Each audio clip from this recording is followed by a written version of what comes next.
Hey guys, thanks for joining me again. So last week I spoke about when the time is right to end a relationship. I apologize for the noise in the background. That's my guinea pig drinking, which is so loud. I don't realize it until I record something. All right, she's done now. So when to know when to leave a relationship. And I try to get you to guide you to understand that it's not about the other person. It's always about you and where you are.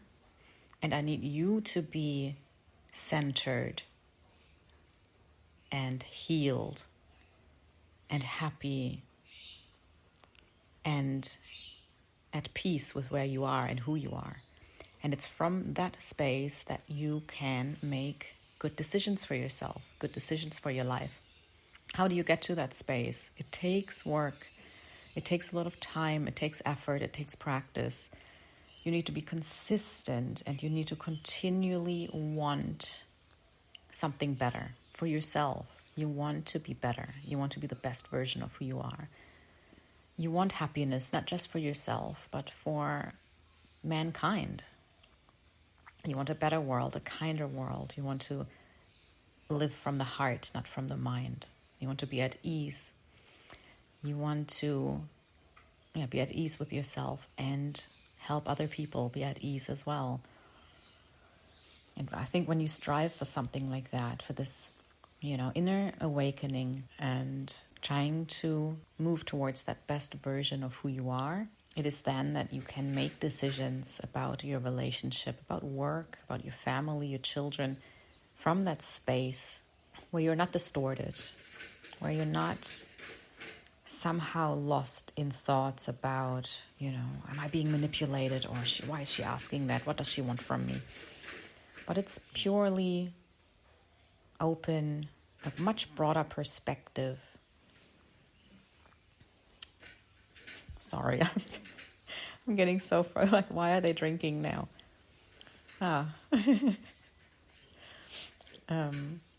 Okay. So I wanted to continue because then I see this focus on the other person.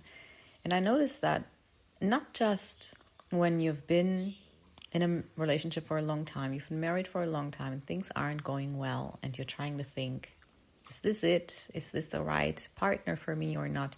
But also if you are single, if you're lonely, if you're alone and you're looking for someone else, how can I know if that person is right for me? If you're looking for a business partner, a job, is this company right for me? Is this business partner right for me? To make these decisions, we tend to always look at the other, which I think seems quite logical. Like, yeah, of course. Of course I am. But I think that's where we make decisions based on factors that are unconscious, that we're not really aware of. That's where these 95% of who we are, that's subconscious, that we're not aware of, comes into play. When we look at the other person and we evaluate, they make me feel good, so I choose them. This would be great for my career. I'll advance. I will be richer. I will have more esteem and people will value me more. I will take this role. I think, do you understand? Do you see where we go wrong then? So instead of thinking, what's wrong with this person? What's wrong with this company? Are they the right fit for me? They do things differently. I don't know if that's me. Or she is, she says weird things. I don't know how that makes me feel. It's a bit odd. And, maybe she has some problems that I don't know about. And I mean, obviously that I don't know about. Problems that I don't want to know about or that are too much, too heavy. So I won't go and get into a relationship with her. Or married for so long and my wife doesn't listen to me. Every time I bring something up, she turns it around and throws it at me. Well, you're like that too. Well, you do that too. And it's this whole focus on the other. My wife's not seeing me, she's not listening, I'm so unhappy. Or I met this woman and I really like her, but she keeps saying things like she needs her independence, or she's sending weird signals. I don't know if I like that, or I don't know how to navigate that. What do I do with that? Why can't she just be more open? I think she's scared to love. She's closed down, so I'm going to be the one now to help her open up. And the focus is out there. And not one second is wasted to look in and go, okay, hold on a second. What's happening inside of me? This woman is saying, I want to be independent and I don't like it. Why don't I like it? What comes up in me? I go to my wife and I try and address something. I'm not happy. You're doing 1, 2, 3. I don't like it. And then she throws it in my face and says, well, I do the same thing and nothing's resolved. There's so much, the focus is so much on the outside. And we need to realize that no matter what we're doing in life, no matter who we are around, it is not about the other. You need to try and understand that the depth of your life and the joy of your life comes from in you.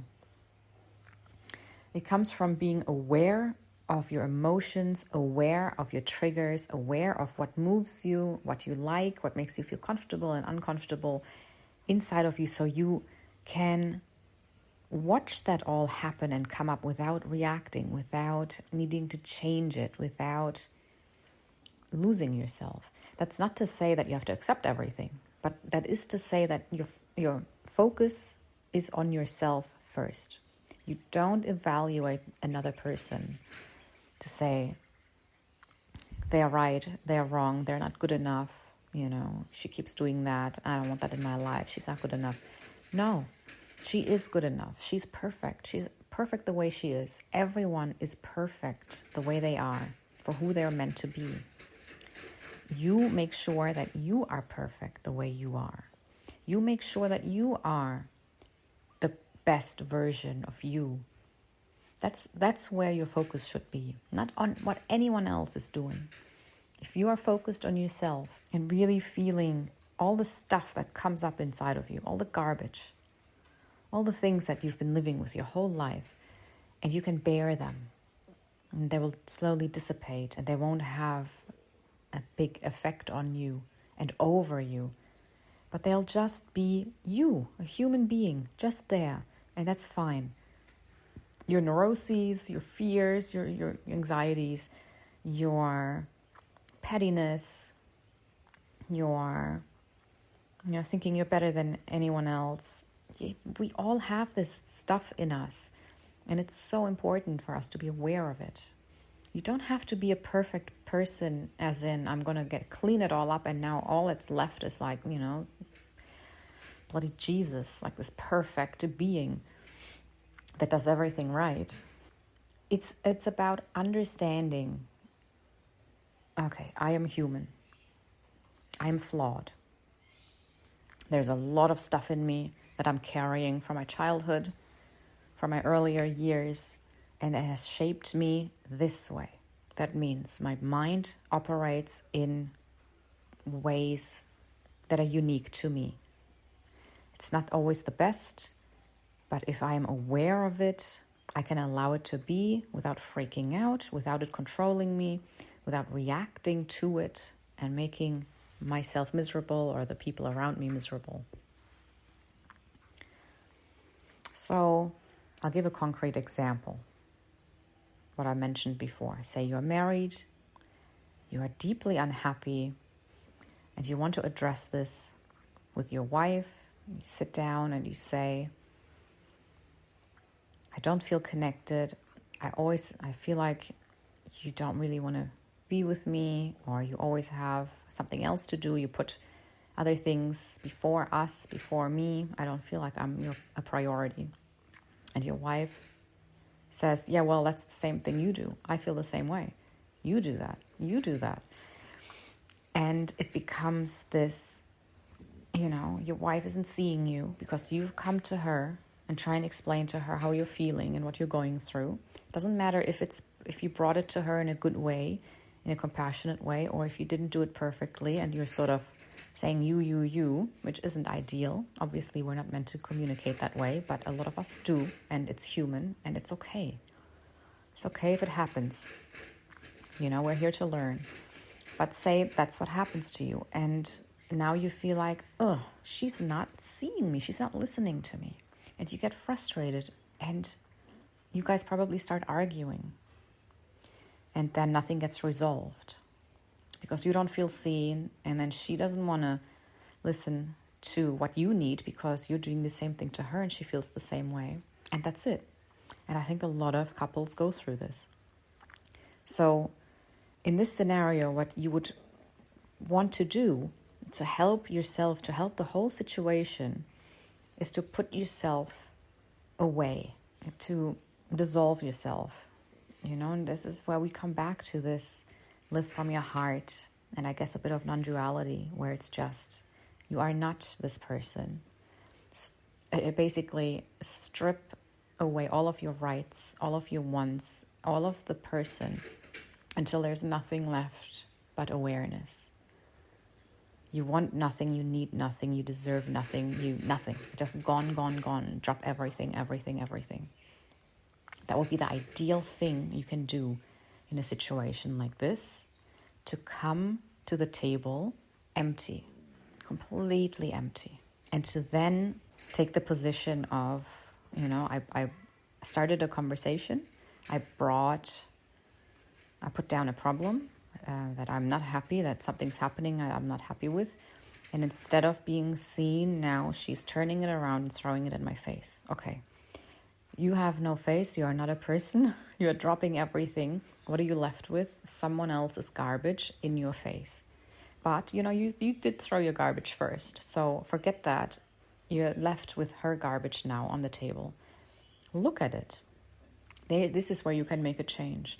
Instead of saying, no, I'm the one who brought this up, stop throwing it in my face and address what my concerns are. Instead of holding that view, you now say, okay, I hear that you are not happy either. Why aren't you happy? And really come with a sense of curiosity. Here's my partner, my wife, the woman I chose, the woman I love.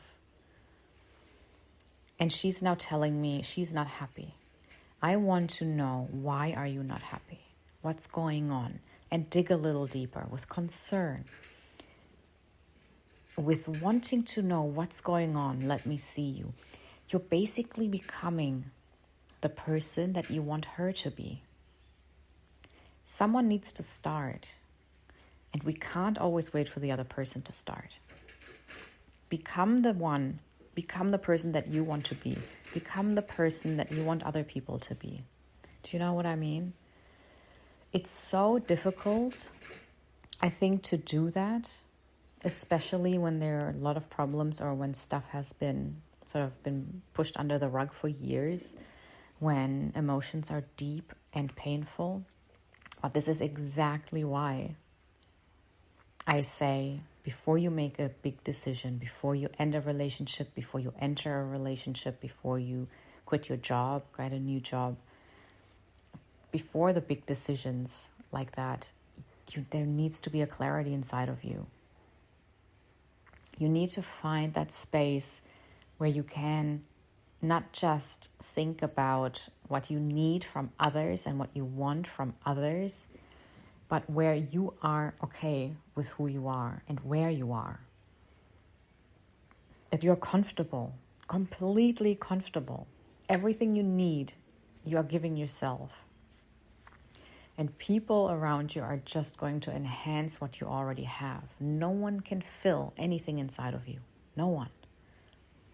That stuff is all that mind stuff that'll get you sucked in and it'll get you hooked and it'll just create knots and ickiness and uncomfortable in an uncomfortable future, problems down the line. So find that space in you where you are clear, where you can surrender yourself, where you give up status, you give up your ego, your reputation, everything. And just, it's so humbling. I don't know if maybe you hear this and it sounds like, what the hell? Like, no way. But if you do, it's the most humbling thing. It's the most cleansing thing. It gives you this, once you do it, it gives you this perspective of, oh my God, that was my prison. It really is. You think it's so important, and I can't. There's no way I give this up because it's a defeat, a loss. And if you haven't done it before, I would say try it, because you don't have to throw it forever. You can just set it aside. You can pick it up again when you're done.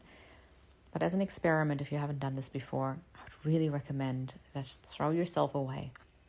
Let go of everything, all your rights.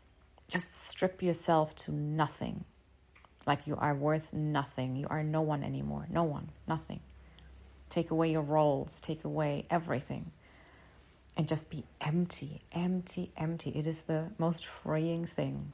And after you're done, you can pick it all back up again. And then you can be mother and daughter and sister and wife and colleague or business owner and animal lover and activist. And you can be whatever you want. But if you haven't tried dropping it all, I urge you, please try it. And that's what you want to do when facing challenges with your partner or your child, your parents, your boss. Throw yourself away and show up with an open heart, with curiosity. So with an example with a wife, you are really humbly checking in. Why aren't you happy? Well, I'm glad I sat us down and brought this up, because I didn't know you felt this way. Please tell me more. I want to understand. I don't want you to be sad. What can I do? It will snowball. She will feel seen. She will feel heard. It'll relax her. It'll soften her. And she'll come back to you and help you be seen as well.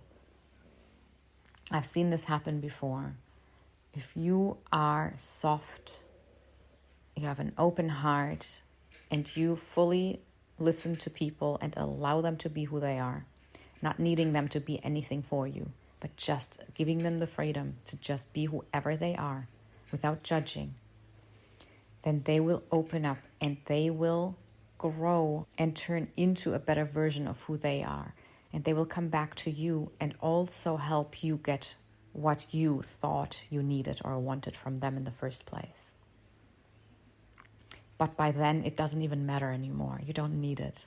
Do you know what I mean? It's so beautiful. And it's just, it continues on from there. If you can just make the first step and drop all of your baggage and just be humbly open and allow the world to teach you, and allow difficult situations to teach you, and allow difficult emotions to teach you, to sit with that uncomfortableness of loneliness, of regret, of having been hurt, of loss. If you allow yourself to sit with that, you grow so much. There's so much for us humans to experience. We're meant to experience so much. And we've become so uncomfortable with all of this stuff, where all we want is just love and happiness, and anything else is unacceptable. You sort of build a resilience against these negative emotions, and not like against, but you get used to them. You're more able to feel them and to allow them to come through without having to push them away. Everything flows freer. Like, I just went through a day, 2 days of intense negative emotions, and they were not coming from anything. I'm guessing it's hormonal. And I find it fascinating. It's fascinating. Nothing has changed. My life is completely steady, the same. There's nothing that suddenly popped up or, has changed. And I can go from an almost euphoric feeling and a baseline of a deep peace and love to a sudden loneliness and doomsday emotion where my life feels like it's ruined. Not just, I'm sad, it's ruined, complete ruin within hours, or probably within minutes. And I find it fascinating. If you can separate yourself enough from your emotions, from your person, and you can really just be the observer and observe this shift happening. This isn't new to me. And it's not new to just me. This is something that's been happening. This is a human predicament. This is just, we all go through this. It's completely normal. Why then? Why can't we just see it as normal and sit with it? Just like night and day. It's the daytime, it's light, there's a lot of noise, the animals are awake, and now it's nighttime. It's dark. The animals are sleeping, most of them. We are going to sleep. We're tired. Like, it just happens over and over again. But no one's running around, oh no, it's nighttime again, I don't like it, what can I do? Let's pretend it's daytime, turn the lights on, let's continue living and working and pretending like we do whatever we do during the day. We don't do that. We're okay with the night. We're like, all right, nighttime, great. Finally, I get to go to sleep. Finally, the neighbors shut up. It's quiet. It's just an acceptance. It's just that's life. That's just the days. This is what happens. Like, it's not questioned. It would be a weird thing for me to say, how do you feel about, daytime and nighttime? That keeps happening. Like, if I asked you that, you'd just be like, what? What are you talking about? What do you mean, what do I feel about it? Like, that it's happening? Or, like, it would be a completely weird question to ask. But if I asked you, how do you feel about, just being happy, and then suddenly you get this, drop in emotions, and there's this sadness, this loneliness that you feel that just consumes you. And that's not a weird question at all to ask. And people will give you lots of different answers to, oh, well, that's life. What can I do? To, oh, man, yeah, I don't know. Sometimes I just feel like I get stuck in it and I just dread it. And, oh, no, this is going to, and it's just this huge thing and it's this heavy thing. But it's just like day and night. It just comes.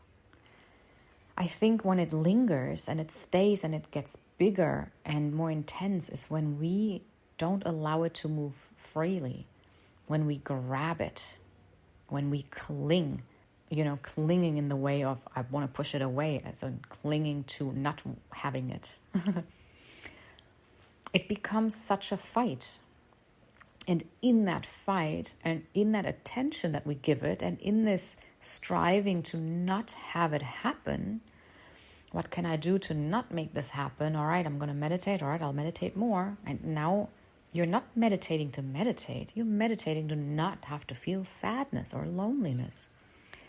And it just muddies that whole purpose of what you're doing or of who you are or who you're meant to be and how you're meant to live life. It's like, no, don't wreck meditation. You're not meant to meditate to make sadness go away or so you don't feel certain emotions. You're meant to meditate so that you can accept life and its flow and its ups and downs without being shifted, without being freaked out, without losing yourself, without losing that center. And we get lost. We get lost in our relationships. We get lost in other people.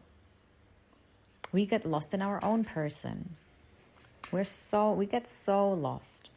And then all the emotions come and sweep over us and take us by surprise.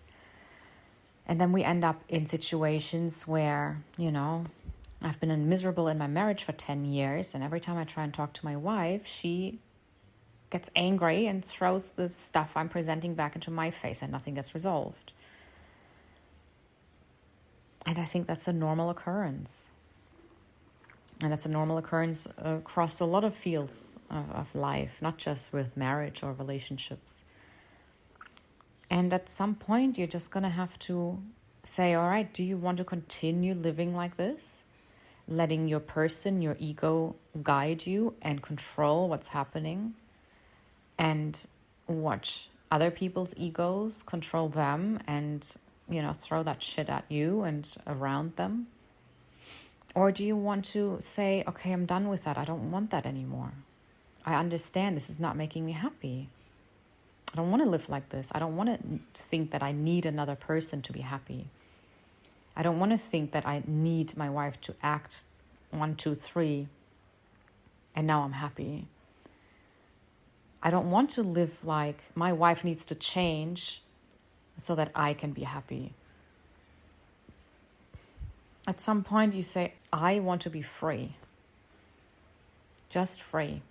Free of this whole being pulled in all directions at any given moment. I want life to be able to flow freely. The good, the bad, all of it. And I can watch it all and appreciate it all and not be taken. And while that's happening, I want to nourish myself, my heart, this love, and I want to nourish the people around me. I want to nourish their hearts. I want them to feel seen and loved. I want to help them open their hearts, to feel safe, to open up, to relax, to let go of their egos, of their defensive tendencies. And then you can still show up and say, I'm sad. I feel like we've grown apart. I miss you. Maybe you have better language. Maybe you then can word things differently, coming from that softness, where your wife can better accept your words and hear them better and want to move in that same direction. And if not, and if you're still clumsy with your words and she reacts, then at least you have that seat of consciousness where you can receive what she is throwing and say, wow, that seems like a lot. You must be hurting. What can I do? Tell me more. I don't want you to feel this way. I don't want you to be sad. I don't want you to be unhappy. Tell me a bit more. And don't be surprised if a lot comes out. But that's where we start. That's ultimately what we want to get to, isn't it? Not the whole, well, she's not doing it, I'm not doing it. Not that sort of, it's such a hard way to live. Like a hard as in like a rigidness, like a rigid way to live. And I mean, we all do it. We all get sucked into it. We all can get lost in it. Yes. So I think the purpose really of us being here is just to practice, to recognize, damn, yep, that's happening. Yep, I get caught in that. My practice is to soften, not to beat yourself up when you mess up. We all mess up. That's completely okay as well. We all mess up. That's okay. We're all perfect in our own ways. We all are on our own journey. That's why it's so important to not judge other people, to not say, well, she's not blah, blah, blah. Well, you're not either. You know what I mean? Like, we're not. We have our own stuff. And don't you want to be accepted for exactly who you are? And that's okay if you mess up and make mistakes. You don't want to be, held accountable forever, and that you can't let go of your mistakes and you have to forever sort of live under them and carry them. You want to be forgiven. You want people to say, hey, we all mess up. It's okay. So we got to do that for other people as well. Allow them to do what they're doing. Allow us to do what we're doing, knowing very well that we are focused on bettering ourselves, waking up, that we are focused on moving from our head into our hearts, that we want to bring more love into the world, that we want to be empty enough that we can be this vessel for this love that's not, intersected by our unconscious beliefs and values and distortions and all that stuff. And I think that's all that we have to do in this life. I think that's why we're here.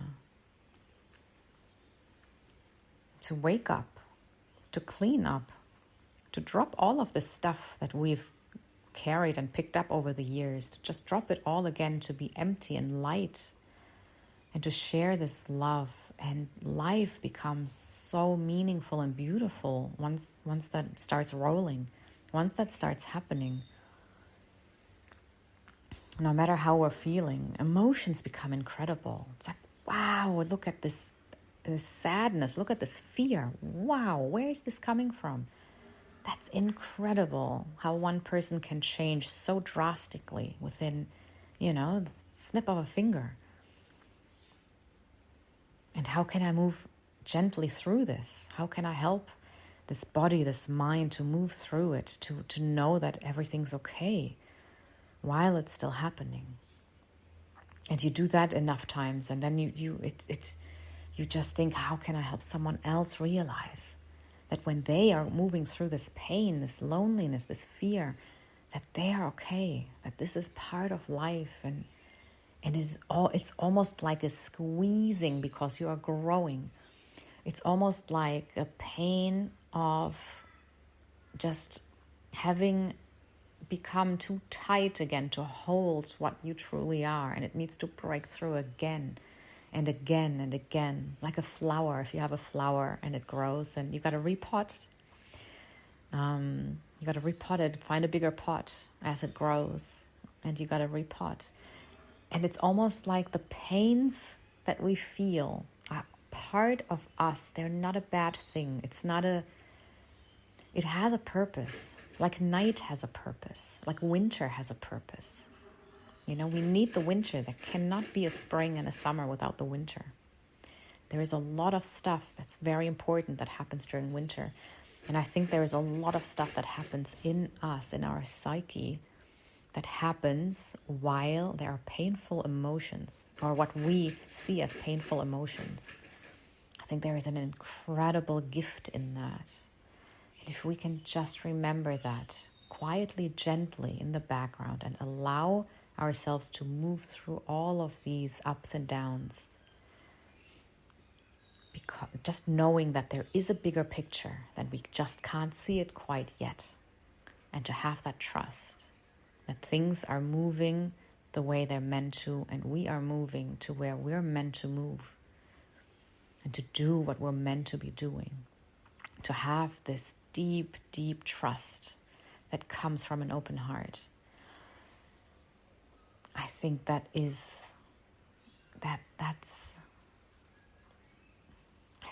the purpose. That's why we're here. So to really embrace the pain in yourself, knowing that it has a purpose, a good purpose, and embrace the pain in others. Soften your heart, open your heart, meet other people with love, with compassion, with knowing they too are hurting. I am hurting, they are hurting. And it's all just beautiful. You can find so much compassion for it. And the person that has been the trigger of your biggest pain and your biggest anger, your biggest resentment, can become so beautiful again in your eyes, and someone that you can bring softness to, so they too can feel a little less on edge and a little more heard, understood, and maybe a bit more safe. So they can also get a feeling for this, bigger love and this unconditional compassion that is born out of this heart that's unobstructed by mind and ego. There's a true gift in that. Yeah. So I think, if you have a partner, something's not working, see them. Really see them fully. Forget yourself, all of it. Drop yourself completely. and see them, meet them where they are. Provide a space for them to come out. If you have a difficult interview coming up with a boss, a manager, or you want to change jobs, anything like that, show up with curiosity. Not what you could gain, what you could lose, how you could come across. Forget yourself. Who are they? What do they need from you? What can you do for them? I think that's a beautiful perspective, to start your day that way. What can I give the world? What can I give this person? What do they need? What would they need from me? It's very humbling. And it takes you out of your pain. It takes you out of your head. It takes you out of these crazy thoughts that loop in your mind, that slowly build a big story that you feel is very important and becomes more and more important in your mind as the thoughts continue and as you invest so much time and energy into them. It becomes so big and important. And then as you let go and stop investing so much energy, stop investing so much time, it lessens and doesn't grab you so much anymore. So the answer as always is always let go. Let go and lead with love. Just move back to your heart and just always ask yourself, what would love do?